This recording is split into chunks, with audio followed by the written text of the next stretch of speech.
Chapter 14.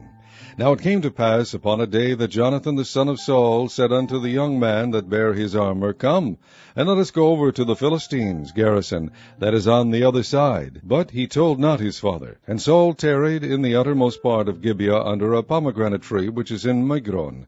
And the people that were with him were about 600 men.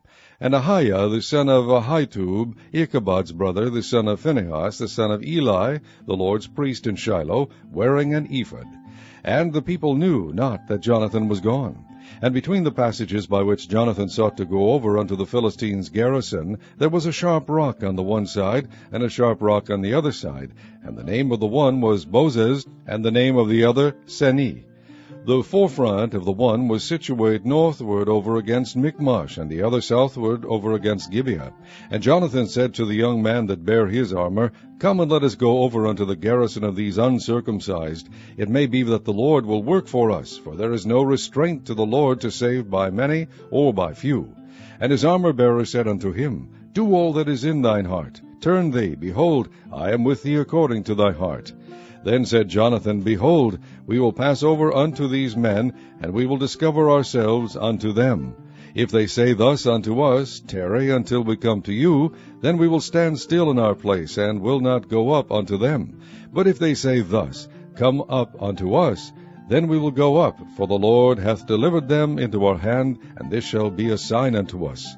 And both of them discovered themselves unto the garrison of the Philistines. And the Philistines said, Behold, the Hebrews come forth out of the holes where they had hid themselves. And the men of the garrison answered Jonathan and his armour-bearer, and said, Come up to us, and we will shew you a thing. And Jonathan said unto his armour-bearer, Come up after me, for the Lord hath delivered them into the hand of Israel. And Jonathan climbed up upon his hands and upon his feet, and his armour-bearer after him, and they fell before Jonathan, and his armour-bearer slew after him. And that first slaughter, which Jonathan and his armour-bearer made, was about 20 men, within as it were an half acre of land, which a yoke of oxen might plough. And there was trembling in the host, in the field, and among all the people. The garrison and the spoilers, they also trembled, and the earth quaked, so it was a very great trembling. And the watchmen of Saul and Gibeah of Benjamin looked, and behold, the multitude melted away, and they went on beating down one another. Then said Saul unto the people that were with him, Number now, and see who is gone from us. And when they had numbered, behold, Jonathan and his armour-bearer were not there. And Saul said unto Ahiah, Bring hither the ark of God, for the ark of God was at that time with the children of Israel. And it came to pass, while Saul talked unto the priest, that the noise that was in the host of the Philistines went on and increased. And Saul said unto the priest, Withdraw thine hand.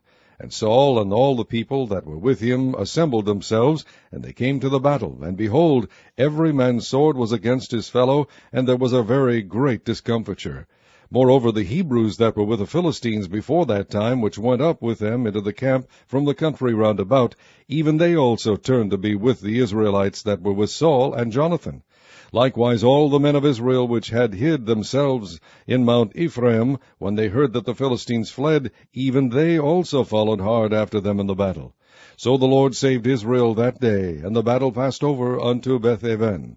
And the men of Israel were distressed that day, for Saul had adjured the people, saying, Cursed be the man that eateth any food until evening, that I may be avenged on mine enemies. So none of the people tasted any food. And all they of the land came to a wood, and there was honey upon the ground. And when the people were come into the wood, behold, the honey dropped. But no man put his hand to his mouth, for the people feared the oath. But Jonathan heard not when his father charged the people with the oath. Wherefore he put forth the end of the rod that was in his hand, and dipped it in the honeycomb, and put his hand to his mouth, and his eyes were enlightened. Then answered one of the people, and said, Thy father straitly charged the people with an oath, saying, Cursed be the man that eateth any food this day. And the people were faint. Then said Jonathan, My father hath troubled the land. See, I pray you, how mine eyes have been enlightened, because I tasted a little of this honey. How much more, if haply the people had eaten freely today of the spoil of their enemies which they found? For had there not been now a much greater slaughter among the Philistines? And they smote the Philistines that day from Michmash to Aijalon, and the people were very faint.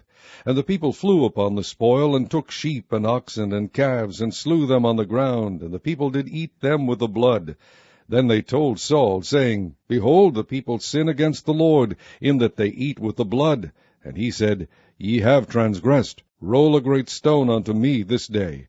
And Saul said, Disperse yourselves among the people, and say unto them, Bring me hither every man his ox, and every man his sheep, and slay them here, and eat, and sin not against the Lord in eating with the blood. And all the people brought every man his ox with him that night, and slew them there.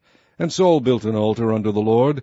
The same was the first altar that he built unto the Lord. And Saul said, Let us go down after the Philistines by night, and spoil them until the morning light, and let us not leave a man of them. And they said, Do whatsoever seemeth good unto thee. Then said the priest, Let us draw near hither unto God. And Saul asked counsel of God, Shall I go down after the Philistines? Wilt thou deliver them into the hand of Israel? But he answered him not that day. And Saul said, Draw ye near hither, all the chief of the people, and know and see wherein this sin hath been this day. For as the Lord liveth, which saveth Israel, though it be in Jonathan my son, he shall surely die. But there was not a man among all the people that answered him. Then said he unto all Israel, Be ye on one side, and I and Jonathan my son will be on the other side. And the people said unto Saul, Do what seemeth good unto thee. Therefore Saul said unto the Lord God of Israel, Give a perfect lot. And Saul and Jonathan were taken, but the people escaped. And Saul said, Cast lots between me and Jonathan my son. And Jonathan was taken. Then Saul said to Jonathan, Tell me what thou hast done. And Jonathan told him, and said, I did but taste a little honey with the end of the rod that was in mine hand, and lo, I must die. And Saul answered, God do so, and more also, for thou shalt surely die, Jonathan. And the people said unto Saul, Shall Jonathan die, who hath wrought this great salvation in Israel? God forbid. As the Lord liveth, there shall not one hair of his head fall to the ground, for he hath wrought with God this day. So the people rescued Jonathan, that he died not. Then Saul went up from following the Philistines, and the Philistines went to their own place. So Saul took the kingdom over Israel, and fought against all his enemies on every side, against Moab, and against the children of Ammon, and against Edom, and against the kings of Zobah, and against the Philistines. And whithersoever he turned himself, he vexed them. And he gathered an host, and smote the Amalekites, and delivered Israel out of the hands of them that spoiled them. Now the sons of Saul were Jonathan, and Ishuai, and Melchishua, and the names of his 2 daughters were these, the name of the firstborn Merab, and the name of the younger Milcah. And the name of Saul's wife was Ahinoam, the daughter of Ahimaaz. And the name of the captain of his host was Abner, the son of Ner, Saul's uncle.